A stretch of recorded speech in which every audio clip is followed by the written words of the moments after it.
What's going on, guys? I'm Jake the Lawn Kid. Welcome back to another weekend in the lawn. In today's video, I'm going to be teaching you guys everything you need to know about the first cut of the season. With all that being said, let's get into the video, bruh.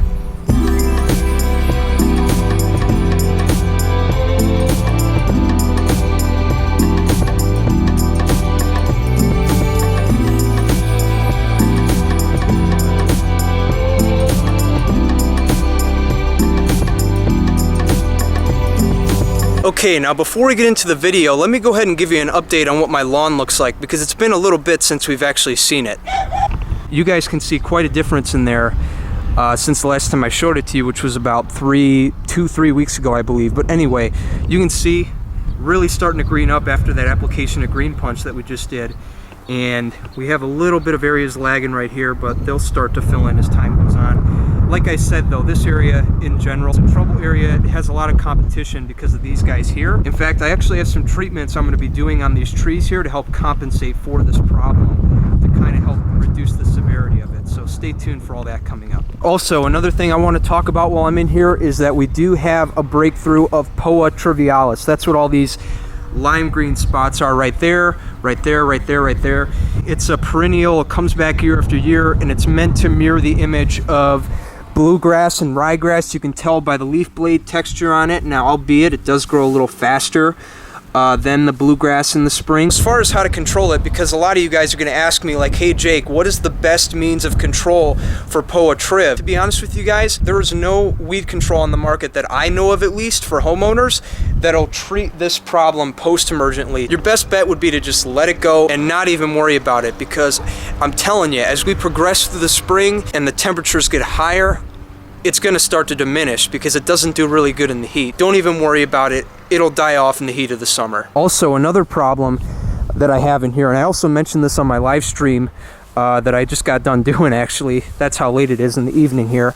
And that is quackgrass. That's what this is here. And what it is it's a cool season perennial. Again, comes back year after year. And it grows in like a gridded rhizomatous form similar to bluegrass, probably not as dense, but it grows very consistently throughout the lawn, and it just looks ugly. I'm sure you can see it. Like, look right there, bluegrass, quackgrass, and then Poa triv right there. Again, just doesn't look good. As far as control, pretty much the same as the Poa triv. I don't know of any weed controls that you can use to control it besides glyphosate, which I don't recommend you do, especially if you want to work with the growth you have. As far as what you can do to at least suppress it a little bit year after year is mow your lawn lower than normal and mow it more frequently than normal. As far as frequency, I'm not playing around here. We're talking every 2 days. Without fail, every 2 days without fail. And I'm telling you, if you do that, your lawn's gonna look great and the problem's not gonna be as noticeable as it is now.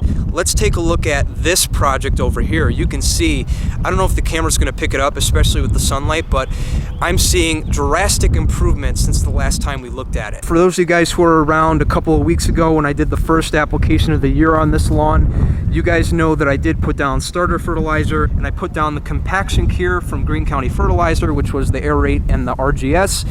And you can see this lawn is really waking up. Now, we do have a couple matted areas intermittent throughout, but that's okay. We'll take care of that later on with the liquid dethatch. A lot of you guys might think the best option is to come out here and go ahead and rake this stuff, and I'm telling you, there's no need to do that, all right? The stuff isn't really that bad. It's not going to stop that much growth. In fact, the grass is actually popping up right through it, so I can predict that this lawn, especially after the first cut of the season, is really going to start thickening up and greening up as we go through the spring. Now, as far as the remnants of what's left of this dead stuff here, we're just going to go ahead and use the dethatch product to help digest that and put it back into the soil to use it as a food source.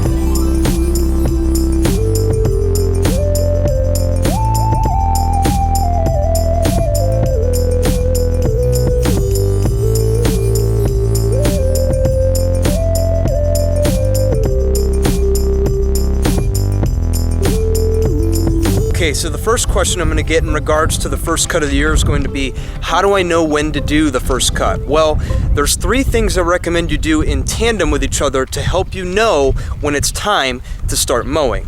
The first thing I recommend you do, if you haven't already, is to get a soil thermometer. If you'd like to get one, I will leave a link in the description below to where you can pick one up, and just go measure areas of the lawn and see where the temperature's at. Now, as far as a specific temperature, I don't care where the temperature's at. As long as you can stick that probe in the ground as deep as you can without fail, that's a sign that you're good to go. The second thing I recommend you do is look for visuals. Once you notice green spots starting to pop up in about 60 to 70% of your lawn, then that's another sign you're good. And then the third thing I recommend you do is make sure your weather's on point. As far as specifics go, once temperatures hit the 60s and 70s, you should be good. Now, one thing you want to make sure is once those temperatures hit the 60 to 70 degree range, you want to make sure that they stay there or that they gradually rise as the spring progresses.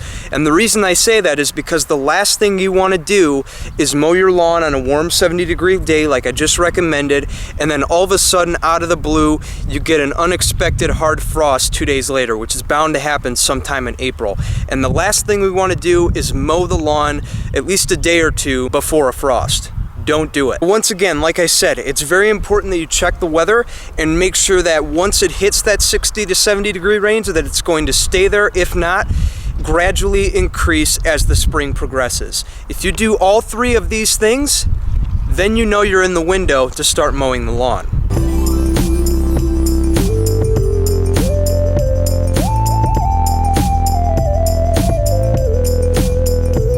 Alright, before we get into the actual meat and potatoes of the video, first we need to talk about maintenance. If you haven't done it, it's very important that you do it.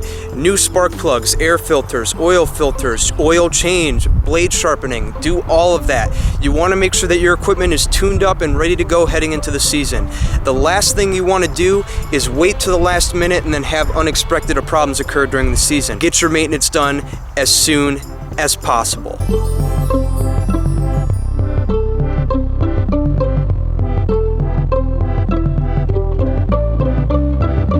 So the next question I'm going to get is going to be, Jake, how tall or how short should I mow my grass for the first cut of the season?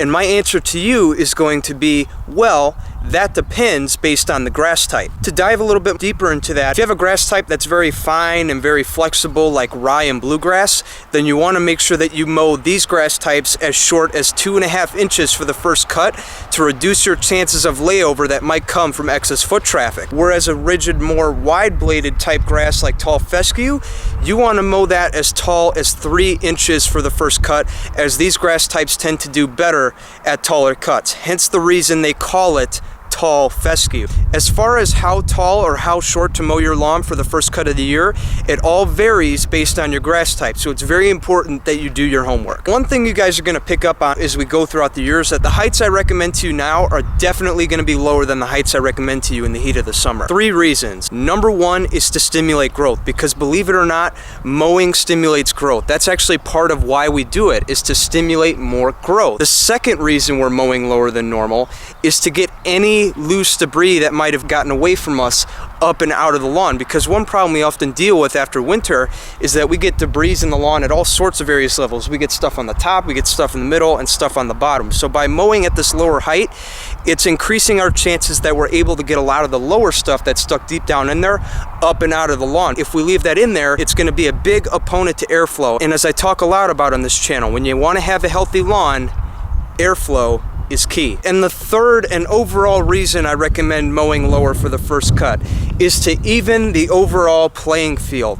The reason I say that is because one problem I often see coming out of spring is the lawn often has a patchy appearance. In fact, here's a good example right here. This is one of my neighbors here right next to the former LCN lawn, and I'm not bashing him in any way, shape, or form. This is actually something that happens in a lot of lawns.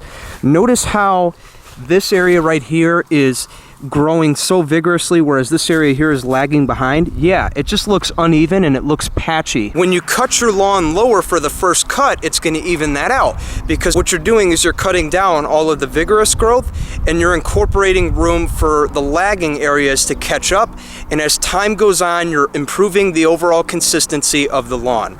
So those are the 3 reasons why I recommend you mow your lawn lower than normal in the spring to get it ready for the year.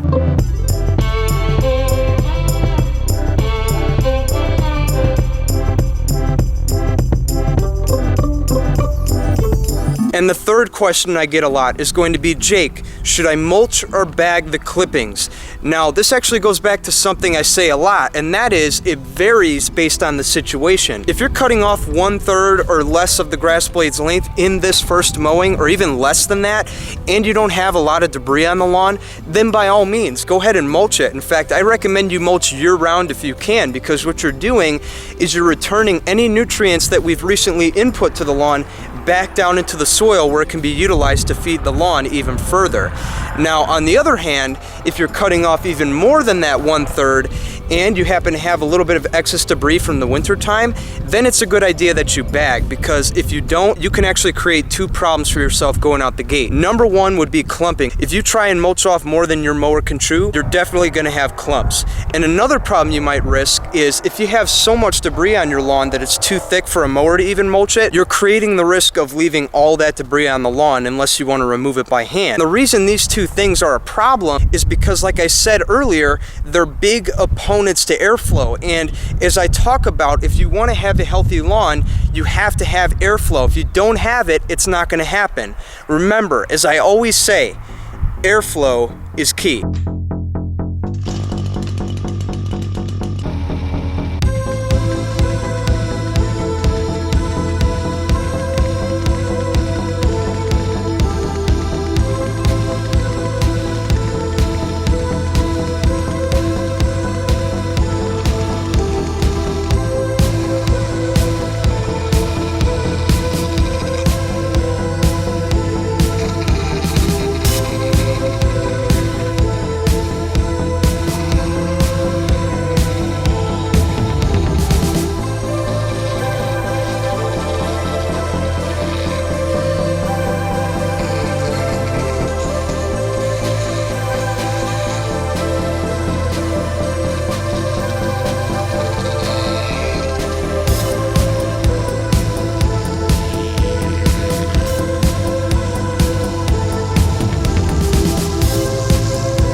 right, so that pretty much completes the first cut of the year. As far as the next couple mows go, we want to make sure that we mow the lawn twice more at this height. How often you mow it's going to depend on how fast or how vigorously it's growing. In my case, since it's not growing very fast yet, I'm mowing it every 5 to 7 days. So 2 more mows at this recommended height, and then from there we can gradually start to raise our mowers to the optimum height for the summer. That's going to do it for today's video. I hope you guys enjoyed it, and if you did, please be sure to subscribe to the channel, and I'm going to show you guys how to get the greenest and thickest lawn on the block. With that, I'm Jake the Lawn Kid. Thank you for watching. I'll see you guys next time. If I don't see you guys next time, you're going to be dominated, bro. See you later.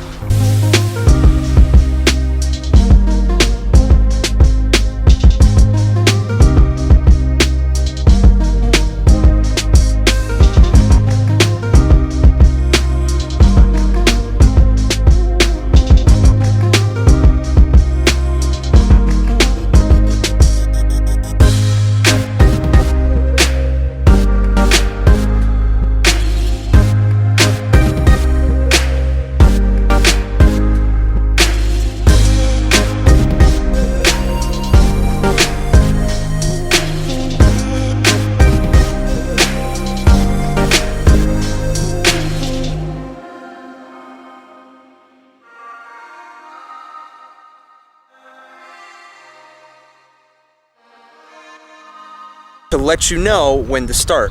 The first thing I recommend you do, if you haven't, is to get a soil thermometer. If you haven't, I'll leave it in the description below. I'll leave it in the description.